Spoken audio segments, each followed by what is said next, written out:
Welcome everyone to this week's episode of Unrooted Women's Volleyball Edition, and my guest for this week's show is none other than a sophomore on the women's volleyball team, Emily Sunada. Emily, thanks so much for joining me on the show. Thanks for having me. You're very welcome. Let's start getting to know you a little bit better. You came to last season as a freshman from Iolani School, and you arrived with two friends, Sierra Busher and Moya Aloha. How did the three of you help each other be committed to the college experience? It was cool because you had people home around, so you kind of got like a little taste of it. But other than that, I don't think we were too worried about it, I guess you could say. I think being on the volleyball team, it was kind of easy to make friends just because you get to hang out with each other before everyone else comes. And then when everyone else came, it was cool to interact with all of that. But it was cool to have people around and kind of understand where you're coming from. So if we ever missed home, we all kind of knew how to take care of each other. For you. Yeah, exactly. Yeah. Now, you were the only Oak in 2016 to receive postseason honors, making the All-GSAC team and the AVCA All-Southwest Region team. What helped you find your success on the court so early in your collegiate career? Honestly, I would say a lot of it had to do with the team, I guess them pushing me in practice and stuff, especially the other middles in my position. A lot of it also had to do with the passers being able to get good passes and the setters being able to put the ball where it was supposed to be, and the other hitters pulling their hitters so I didn't have a huge block in front of me and things. So I would say a lot of it had to do with more of the team more than it did me individually. But I guess if we're saying me individually, it'd probably just be really focusing on repetition and really being diligent in practice and in the weight room. I like that you bring up the other middle blockers on the team because you're 5'9", so you're actually the shortest middle blocker on the roster, but yet you led the team with 74 total blocks last season. So how did that happen? I'm just lucky, I guess. I don't know. I think a lot of it, back in Hawaii, we're all really undersized anyway for all of our positions, no matter really what you play. So back home, I'm one of the bigger middles in my position. But they really focus on being disciplined and the really little tedious things you have to do. So I think carrying that over into up here and then what we had been taught in practice and stuff really helped with that. Did you have to adapt your game at all, going from playing in Hawaii where you were one of the taller players to now playing over here in California where you're a bit undersized for your position? Yeah, a lot of when we had traveled a lot for club volleyball back home, we always played in mainland tournaments and stuff.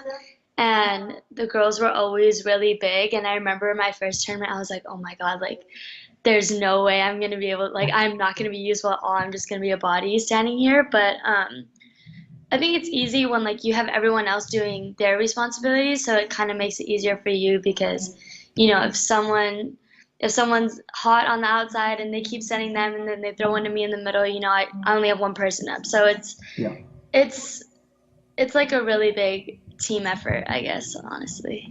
Now let's talk a little bit about that team. The Oaks so far 4-1 on the season, and most recently you guys won a five-set thriller against UC Merced. It seems like early on this season there are a lot of contributions from everyone on the roster. How important has depth been for you guys so far?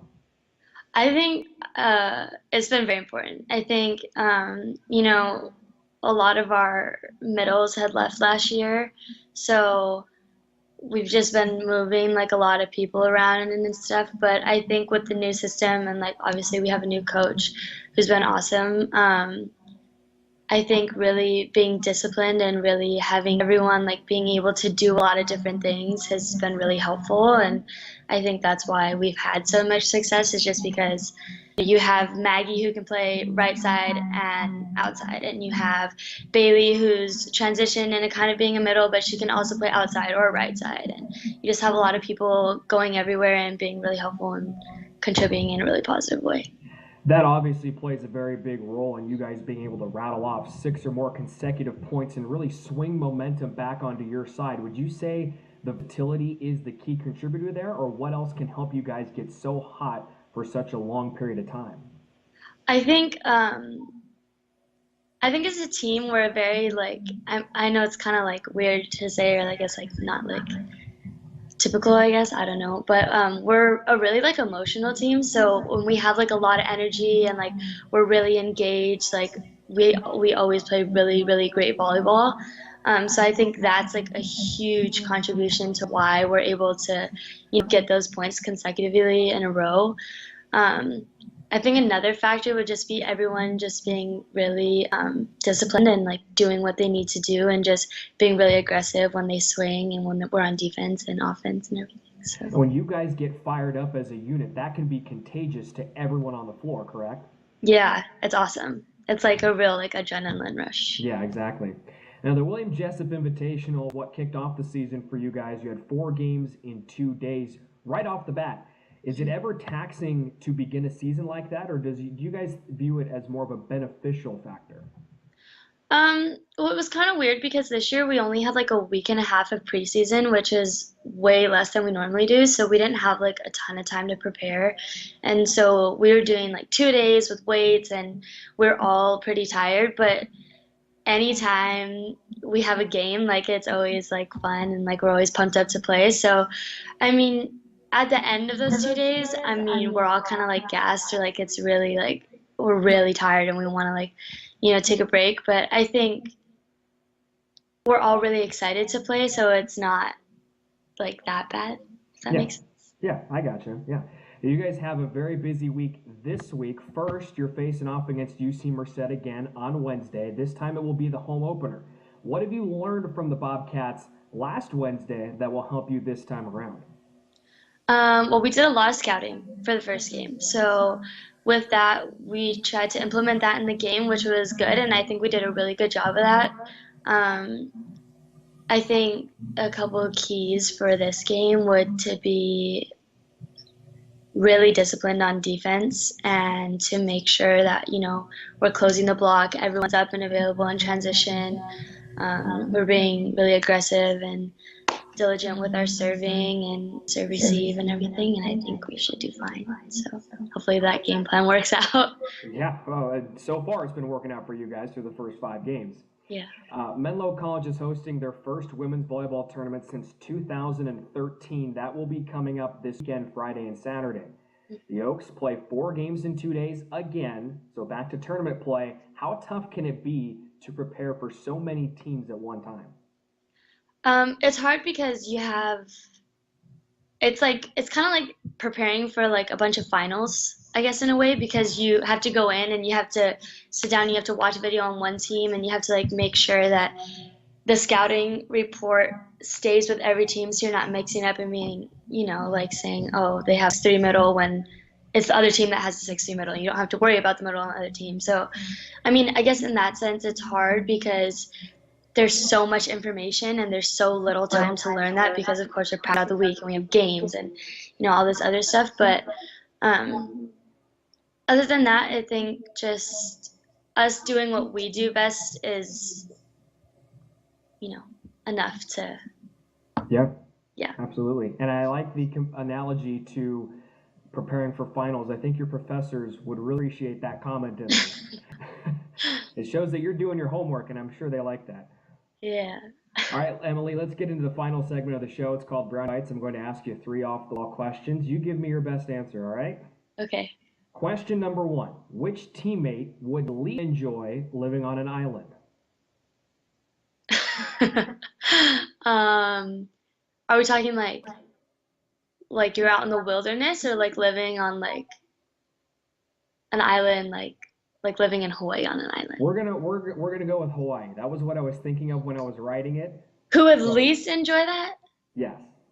Um, well, I would think everyone would love to live on an island, Who would but feel trapped? I think Jade might feel like a little trapped. Why so? Because she likes to go to the city a lot, and she's like someone who really likes to adventure, I feel like. So I think she'd feel a little like, I think she'd like it for like the first, like maybe like couple weeks, and then she'd be Yeah. like, I need to leave. Like, I need to leave. I have to do something else, She would find it as more of a vacation spot versus a permanent home. Yeah, I don't know if she could live there. She would enjoy Really? it, but I don't know if she could stay for like a long, long period of time. Yeah. Question number 2. Of the 4 women on the team from Hawaii, you included, Which of you would wear the most clothing with an Aloha design? Quote unquote Aloha. I think Bush would. Sierra Busher. I think she like Manuhea Lee is like this really like nice like Aloha print clothing brand, I guess. I don't really know how to describe it, but um I've seen her wear like 3 different pieces of clothing from there. And I've seen Moya wear like one thing. So I think Sierra would probably wear. All right. Question number 3. Which teammate is most likely to indulge in Taco Tuesday? Brooke, for sure. Like every time I see her, or like every time I see her like late at night, I'm like, oh my God, like where are you going? She goes, oh, Taco Bell. I'm like, oh, cool. Like, So she's going to settle for the Taco Bell Taco Tuesday yeah, instead of an authentic Taco Tuesday. yeah. Taco Bell's like where it's at. Taco Bell's the best. Well, hey, I'm not going to disagree with you because when you guys have matches at 7 o'clock at night and I don't get a chance to eat dinner, what's on the way home? Taco Taco Bell. Bell. And what's cheap? Taco Taco Bell. Bell. So exactly. So It's you know wonderful. the deal. I'm still a college student at heart. It's never going to go away. It's a great creation. Taco Bell is just, I love Taco Bell. All right, Emily, thanks so much for joining me on the show. I really appreciate it. Well, thank you for having me. I had a lot of fun. Yeah, glad you did. And fans, it's a busy week for Menlo College women's volleyball. Their home opener Wednesday, August 30th at 7 o'clock p.m. against the University of California at Merced. Don't forget to go out, pack the prim for that one. And then this weekend, the Menlo Tournament. First time since 2013, the Oaks are hosting a volleyball tournament. 19 games will be played over 2 days. The Oaks will have 4 contests. First at 1 o'clock on Friday against the University of Great Falls. They will also be taking on Providence Christian College, Montana State University Northern, and Rocky Mountain College. No live streaming for those games, so you'll want to go on out to the tournament inside Haynes Prim Pavilion to catch all the action. We invite you to tune into next week's show when Emily Sunada will pick the next athlete to be interviewed by me, Brian Brownfield, on Unrooted Women's Volleyball Edition. Until then, we'll see you next time. Take care. If you like pina coladas